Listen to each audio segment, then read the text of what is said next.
जय हिंद दोस्तों, आप सभी का सिद्धार्थ सर यूट्यूब चैनल पर स्वागत है। आज का जो वीडियो बनाने जा रहा है मध्य प्रदेश पुलिस का प्रीवियस पेपर लगातार हम 3 दिन से ये आज तीसरा दिन है और हर डेली हम ओल्ड पेपर करा रहे हैं आपके जीएस, उसमें साइंस और एमपीजी के 3 चीज़ें लेके चल रहे हैं। और मैं आप लोगों को बता दूं, सबसे पहले जो यूट्यूबर पढ़ा रहे हैं कि ये पढ़ लो वो पढ़ लो, देखो भैया प्रीवियस से एक हमें अनुमान लगता है कि ऐसे प्रश्न पूछे जाते हैं। अब वो पता नहीं क्या क्या पढ़ाए जा रहे हैं, उनसे कुछ भी पता नहीं चलता, उन्हें खुद पता नहीं है ना उनके पेपर निकले। मैं आप लोगों को बता दूं, हमारे अभी तक 8 पेपर निकल चुके हैं। अगर जिसको शक लगे तो भैया व्हाट्सअप नंबर ले ले, कमेंट में मैं बता दूंगा ये निकले हैं बाकायदा क्वालिफाई। तो मैं चाहूँगा कि पहले तो आप लोग सब्सक्राइब करें, बेल बटन दबाएं। आपको लिए बहुत महत्वपूर्ण प्रश्न है, सीधे सीधे महत्वपूर्ण क्या है जो बोर्ड ने पूछे है वो प्रश्न मैं आपको लेके आ रहा हूँ, ठीक है। तो चलिए शुरू करते हैं फर्स्ट प्रश्न के साथ। पहला प्रश्न है, किसी प्रदेश के राज्यपाल की नियुक्ति कौन करता है। ये सेट मैंने लिया है 2021-22 एग्जाम के, ठीक है। तो किसी प्रदेश के राज्यपाल की नियुक्ति कौन करता है। मुख्यमंत्री, चलिए इसमें मुख्यमंत्री नहीं दिया है, चलिए मुख्य न्यायाधीश दिया है, प्रधानमंत्री दिया है, उपराष्ट्रपति दिया है, राष्ट्रपति। किसी भी प्रदेश का अगर राज्यपाल हो या मुख्य न्यायाधीश हो या प्रधानमंत्री हो, और शपथ प्रधानमंत्री की भी यही, और आपके जितने भी बात करें जाए सीजीआई कैग के पद की बात करी जाए, सभी को राष्ट्रपति ही दिलाता है, ठीक है। और मुख्य न्यायाधीश किस किस आर्टिकल के अंतर्गत आता है, तो याद रखियो 124 के अंतर्गत आता है, ठीक है। चलिए आगे बढ़ते हैं। अगला प्रश्न है, ऑस्कर जीतने वाले प्रथम भारतीय कौन थे। ये आपको बताना है कि ऑस्कर जीतने वाले AR रहमान, आमिर खान, सत्यजीत रे, भानु अथैया। तो याद रखियो भानु अथैया साहब प्रथम भारतीय थे जो ऑस्कर जीतने वाले, ठीक है। जो ऑस्कर होता है ये तुम्हारा इंडिया में नहीं होता है, बाहर होता है, ठीक। अगला प्रश्न है, राष्ट्रीय बालिका दिवस डैश को मनाया जाता है।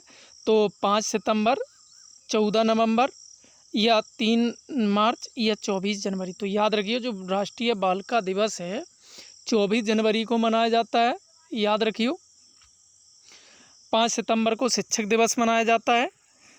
तो ऐसे प्रश्न पूछे जाते हैं। अगला देखिए प्रश्न, जामनी नदी का उद्गम स्थान कहाँ है। ये तुम देख लेना, जितने भी मध्य प्रदेश के यूट्यूबर पढ़ा रहा है ऐसा प्रश्न जामनी नदी की कोई भी नहीं कराएगा।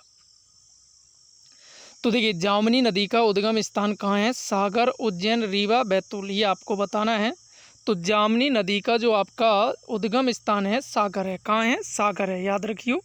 एक बेरी एक राष्ट्रीय उद्यान है, वो भी सागर में ही है।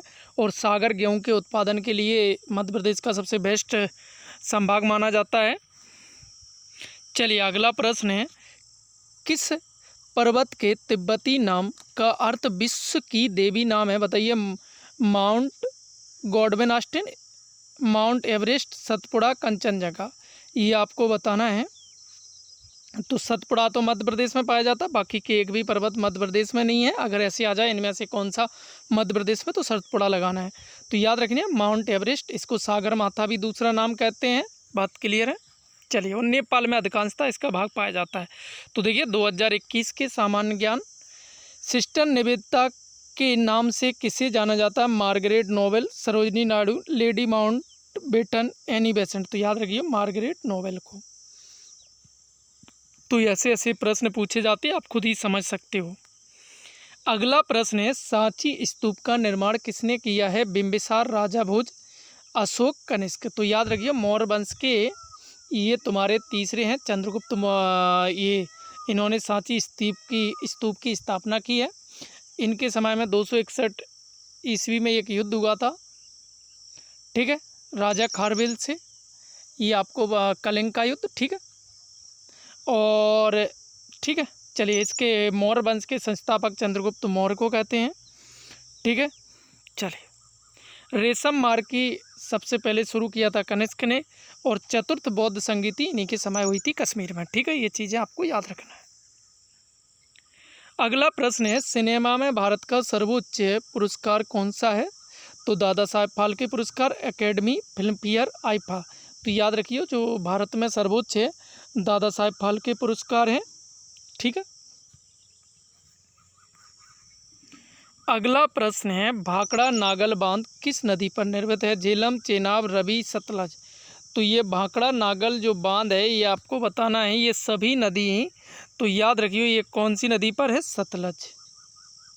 ठीक है, अगर मैं आपको एक अच्छी सी ट्रिक बताऊं, जब भी भाखड़ा नागल आए और ये सभी नदियां कन्फ्यूज करती हैं, भाखड़ा बहुत बड़ा बांध माना जाता है मतलब ऊंचाई के तौर पे, तो ये सतलज देखो सबसे बड़ा अक्षर है, तो याद रखियो सतलज आंसर हो जाएगा। ऐसे आप ट्रिक याद बना लिया करो। अगला है कि विश्वनाथ आनंद किस खेल के प्रसिद्ध खिलाड़ी हैं? गोल्फ, हॉकी, बैडमिंटन, शतरंज। तो याद रखियो ये विश्व चैंपियन रहे हैं हमारे बैडमिंटन के फेमस हैं आपके सिंधु हैं। ठीक है, याद रखियो। और श्रीकांत भी याद रख सकते हैं। हॉकी में सरदार सिंह को रख सकते हैं, संदीप सिंह को रख सकते हैं। ठीक है, अगला प्रश्न है राज्यपाल का कार्यकाल कितना होता है? 6 वर्ष, 5 वर्ष, 3 वर्ष, 4 वर्ष। तो याद रखियो 5 वर्ष होता है या 65 वर्ष की आयु तक। ठीक है, शायद आयु का मुझे कंफर्म नहीं है, तो आप उस पर ज़्यादा गौर नहीं करना, गूगल करके आप चेक कर सकते हैं। ग्वालियर में पैदा हुए प्रसिद्ध सरोद वादक थे अमजद अली खान, पंडित रविशंकर, पंडित जसराज, रविशंकर शुक्ला। तो याद रखियो अमजद अली खान साहब थे जो सरोद वादक थे। ये भी पूछ लेते कि सरोद वादक निम्न में से कौन है, तो ये भी आपको याद रखना। तानसेन संगीत समारोह कहाँ आयोजित किया जाता है? इंदौर, ग्वालियर, रांची, भोपाल। तो याद रखियो तानसेन जो है वो आपका ग्वालियर में किया जाता है। अगर ग्वालियर में अगर तानसेन का जो एग्जैक्ट जो जगह का मैं बात बताऊं, जो जन्म हुआ है, वो अगर एग्ज़ाम में कहीं पूछ लिया तो याद रखियो बेहट, यहीं इनका बेहट में प्रॉपर मकबरा है इनका। ठीक है, ग्वालियर में सास बहू का मंदिर है और सूर मंदिर है, सूरज महल है, जयविलास पैलेस है, आदि तेली का मंदिर है। ये चीज़ें आपको याद रखनी है। प्रश्न नंबर है आपका 39। पोखरण में पहले नाभिकीय विस्फोट के साथ निम्नलिखित में से कौन से वैज्ञानिक संबंध थे? सतीश धवन, राजा रमन्ना, विक्रम साराभाई, एस भटनागर। जो पोखरण में हमारा पहला नाभिकीय विस्फोट हुआ था, राजा रमन्ना साहब, लगभग ज़्यादातर साउथ के रहते हैं। शब्द ड्यूस किससे संबंधित है? ऐसे भी प्रश्न पूछे जाते हैं, क्रिकेट, हॉकी, फुटबॉल, टेनिस। तो याद रखिए ड्यूस जो है टेनिस से संबंधित है।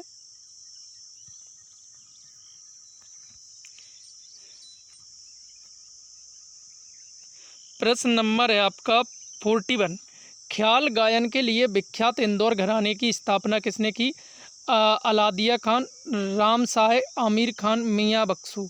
तो ये प्रश्न मैंने आपको होमवर्क दिया है, मुझे कमेंट में आप चाहे गूगल करिए या याद है आप डायरेक्ट करिए, या गूगल करके मुझे इसका आंसर बताना आप लोगों को। प्रश्न नंबर है 42। ताप्ती नदी का मूल नाम है मुल्ताई, रायसेन जिला, मुरूम नाला, अमरकंटक। तो याद रखिए मुल्ताई नाम है इसका मूल नाम। बोरी वन्य जीव अभ्यारण्य किस जिले में है? झाबुआ, होशंगाबाद, धार, राजगढ़। तो ये अब मैंने आपको बताया था, आपको याद होना चाहिए कि होशंगाबाद गेहूं के लिए बड़ा प्रसिद्ध जगह है। ठीक है, और गेहूं संयंत्र भी यहीं है। प्रश्न नंबर है आपका 44। प्राचीन संगीत कला का विद्वान सदैव से किन्हें कहा जाता है? तानसेन, तुलसीदास, संत कबीर, मीराबाई। ये आपको बताना है संगीत कला का। तो याद रखियो तानसेन साहब हैं, और इनका जो जन्म हुआ था ग्वालियर में कहाँ? भेट। और इनका बचपन का नाम आपको इनका बताना है कमेंट में। भारत के प्रथम मुख्य न्यायाधीश कौन थे? पतंजलि शास्त्री, हरिलाल जे कानिया, एम हिदायतुल्ला, बी के मुखर्जी। तो याद रखियो हरिलाल जे कानिया मध्य प्रदेश के हिदायतुल्ला, अगर मध्य प्रदेश आ जाए तो एम हिदायतुल्ला याद रखना है, ये राष्ट्रपति भी बने बाद में। वंदे मातरम इनके द्वारा लिखा गया है रविंद्रनाथ टैगोर, HN चट्टोपाध्याय, बंकिम चंद्र चटर्जी या श्री अरविंदो। तो याद रखियो बंकिम चंद्र चटर्जी, और ये 1 मिनट के ऊपर गाया जाता है। रविंद्रनाथ टैगोर, गीतांजलि इनके जो नोबेल मिला है, इन्होंने जनगण मनगढ़ गाया है। ठीक है, याद रखियो। प्रश्न नंबर 47 है, राज तरंगिणी के लेखक हैं सूरदास, शूद्रक, कल्लड़ या कल्पक। तो याद रखियो कल्लड़ साहब हैं राज तरंगिणी के ये। ठीक है, सूरदास सूर गीत दोहावली के लिए प्रसिद्ध हैं ये। ठीक है, अगला प्रश्न है, फोर्ट विलियम कोलकाता में किस नदी के किनारे स्थित है? हुगली, यमुना, ब्रह्मपुत्र नदी। तो ये 3 नदियां तो भैया आपकी कोलकाता में है ही नहीं, आपको पता है ये उत्तर भारत में है, ये भी उत्तर भारत में है। ब्रह्मपुत्र जरूर आपकी, ठीक है, ये तुम्हारी अरुणाचल तरफ है। तो याद रखिए हुगली आंसर हो जाएगा करेक्ट। अगली है, उसकी पहचान कीजिए जो पशुधन का भाग नहीं है। बतख, मोर, मवेशी, मुर्गा। तो याद रखिए जो आमतौर पर पशुधन मतलब जो हम उन्हें पालन करते हैं, बतख भी करते हैं, मवेशी तो भैया जो अपने जो गाय भैंस वगैरह आ जाती है, मुर्गी भी, मोर का नहीं करती है, राष्ट्रीय पक्षी है। अगला प्रश्न है, पशुओं में न पाए जाने वाले ऊतक का नाम बताइए। बसिया ऊतक, विभाज्योतक ऊतक, पार्श्व तंतु, संयोजी ऊतक। तो मैं आपको बता दूं जो विभाज्योतक है ये तुम्हारी लकड़ी में पाया जाता है, पेड़ों में, बाकी के सभी तुम्हारे पशुओं में पाए जाते हैं। ठीक है, याद रखियो।